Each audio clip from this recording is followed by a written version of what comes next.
আত্মসহায়ক গোটৰ পৰা আগবাঢ়ি গৈ তেওঁলোক আজি লাখপতি বাইদেউ নহয় মহা লাখপতি বাইদেউ হৈছে এজনী বাইদেউৰ উপাৰ্জন 10 লাখ টকাতকৈ বেছি হৈছে আই মাতৃসকল মোৰ আসল জন্মদিন 1 ফেব্ৰুৱাৰী কিন্তু সৰকাৰি কাগজত লিখা জন্মদিন 1 এপ্ৰিল সেইকাৰণে 1 এপ্ৰিলৰ দিনাখনে মই বিহালীত যাম কাৰণ ব্যক্তিগত হিচাপে মোৰ জন্মদিন 1 ফেব্ৰুৱাৰী কিন্তু সৰকাৰি হিচাপত মোৰ জন্মদিন 1 এপ্ৰিল আৰু সেইকাৰণে মুখ্যমন্ত্ৰী হিচাপে মোৰ অফিচিয়েল জন্মদিন 1 এপ্ৰিল আৰু হিদিনাখনে মই বিহালীৰ আই মাতৃ সকললৈকে মেটমৰা উপহাৰ লৈ বিহালীত উপস্থিত হ'ম অহা কিছুদিনৰ ভিতৰতে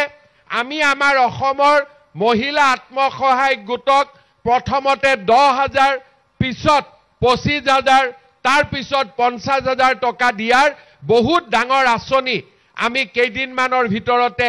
দুমাহ এমাহৰ ভিতৰতে আৰম্ভ কৰিম ইনকুৱাৰী চলি আছে সাৰ্ভে কমপ্লিট হ'ব সকলো মহিলাই 10,000 কৈ টকা যিসকলে সাৰ্ভেত নিৰ্বাচিত হ'ব 10,000 কৈ টকা পাব ভাল কাম কৰিলে চৰকাৰে আকৌ 25,000 টকালৈকে দিব মই আশা কৰো যে আজি ইয়াত আমাৰ যিমান বাইদেউসকল উপস্থিত আছে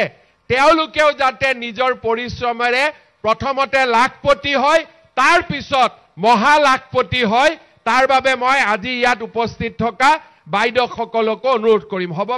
আমি লাখপতি বাইদেউৰ